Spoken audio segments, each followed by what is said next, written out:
Hello students, I am Deepak Garg from GHG Academy Jagrao.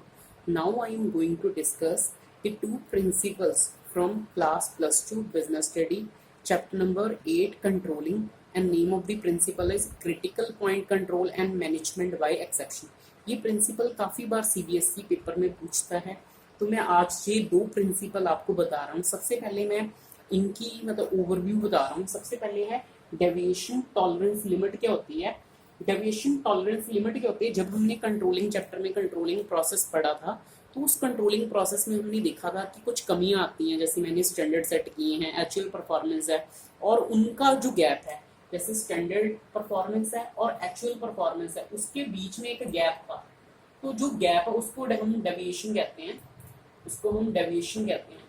तो ये deviation को कैसे फाइंड किया जाता है, इस डेविएशन को डेविएशन टॉलरेंस लिमिट होती है, डेविएशन टॉलरेंस लिमिट होती है, उसके अंदर हम फाइंड करते हैं। अगर तो जो डेविएशंस हैं वो मतलब विद इन द लिमिट है, फिर तो हम मतलब उनको अवॉइड कर सकते हैं, डेविएशन को हम अवॉइडेड कर सकते हैं, तो उसके ऊपर इतना मैटर करने की जरूरत नहीं। अगर तो डेविएशंस विद इन लिमिट आ रही हैं, विद इन कंट्रोल हैं, तो उसके लिए इतनी बॉदरिंग करने की जरूरत नहीं। अगर वो क्रॉस हो जाते हैं लिमिट पे, तो हमें इसकी रिपोर्ट मैनेजमेंट को देनी चाहिए, अपनी जो टॉप मैनेजमेंट है उनको देनी चाहिए।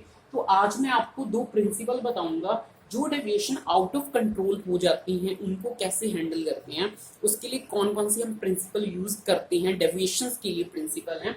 तो पहला प्रिंसिपल है critical point control. Critical point control क्या करता है कि हमें मतलब ऑर्गेनाइजेशन के सारी एक्टिविटी है, ऑल एक्टिविटी, उसको मैटर करने की जरूरत नहीं।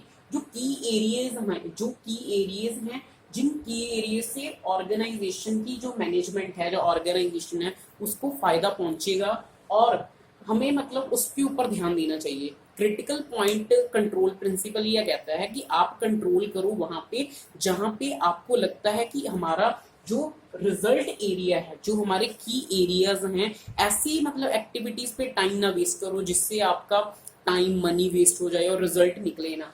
इसमें मैंने एग्जांपल दी, अगर हमारी ऑर्गेनाइजेशन में लेबर कॉस्ट बढ़ रही है तो हम उसके ऊपर ध्यान देंगे ना, जैसे हमारे पोस्टल चार्जेस है उसके ऊपर। एक ऑर्गेनाइजेशन तब ट्रबल में आ सकती है जब लेबर कॉस्ट बढ़ी जा रही है। जैसे मैंने मान लो एक लेवल सेट कर दिया कि 5% तक लेबर कॉस्ट नहीं बढ़नी चाहिए, तो अगर 5% से लेबर कॉस्ट में बढ़ोतरी आती है तो इससे हमारे एक्सपेंस इंक्रीज होंगे, इनडायरेक्टली प्राइसेस हमारे प्रोडक्ट की इंक्रीज होंगे और इनको मतलब हैंडल करना मैनेजमेंट के लिए बड़ा डिफिकल्ट हो जाएगा।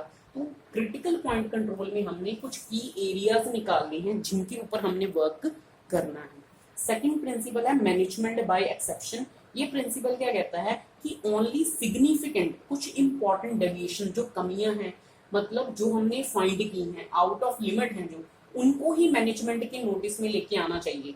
अगर हम मतलब कोई बड़ी प्रॉब्लम्स हो जाएं, कोई बड़ी ऐसी मतलब चीजें हैं, कुछ ऐसी चीजें हैं जो लिमिट की तो बाहर जा रही हैं, लेकिन अगर आपको लगता है कि इनके ऊपर जो मैनेजमेंट है उसको हमें बताना जरूरी है तो बताना चाहिए। अगर छोटी छोटी बातें हम जा के मैनेजमेंट को बताएंगे तो फिर इससे क्या होगा कि हमारा टोटल वेस्टेज हो जाएगा, ऑर्गेनाइजेशन इतनी एफिशिएंटली चल नहीं सकती। यहाँ पे मैंने एक एग्जांपल लिखी है, जैसे 1% बैड डेब्ट इंक्रीज हो रहा है, तो 1% बैड डेब्ट को हम इग्नोर भी कर सकते हैं, 90% तो हमारा जो पैसा हमें रिकवर हो ही रहा है ना।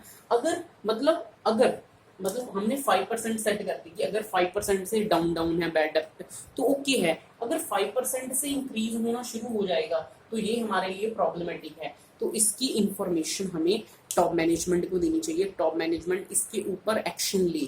तो मैंने आज आपको कुछ प्रिंसिपल बताए हैं, आप ध्यान से इन प्रिंसिपल को सुनिएगा। क्रिटिकल पॉइंट कंट्रोल है और मैनेजमेंट बाय एक्सेप्शन है।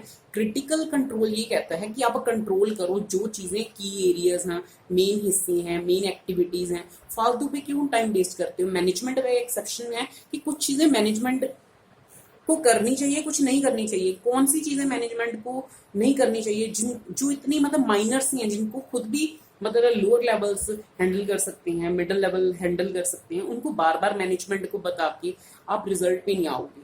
तो ये मतलब सबसे इंपॉर्टेंट टॉपिक है। इसमें कई बार वो फायदे पूछ लेते हैं दोनों के। आप लिख सकते हैं saving in time, saving in cost, main focus in मतलब मेन एक्टिविटीज, है ना, रिजल्ट ओरिएंटेड अप्रोच। आप मतलब इसके पॉइंट्स बना सकते हो। विद एग्जांपल है तो आप लिख के आओ कि जो छोटे लिमिट के अंदर अंदर की मतलब प्रॉब्लम्स हैं उनको सेल्फ सेंटर हैंडल कर लेंगे, जो नहीं हो सकती उसको मतलब मैनेजमेंट को बताना चाहिए। अगर आपको मेरी ये मतलब वीडियो आपको पसंद आई है, आपको मेरा कंटेंट अच्छा लगा है, तो आप मेरी वीडियो को ज़्यादा से ज़्यादा व्यू करें, लाइक करें, शेयर करें और मेरे चैनल बिजनेस स्टडी मंत्रा को ज़्यादा से ज़्यादा सब्सक्राइब करें।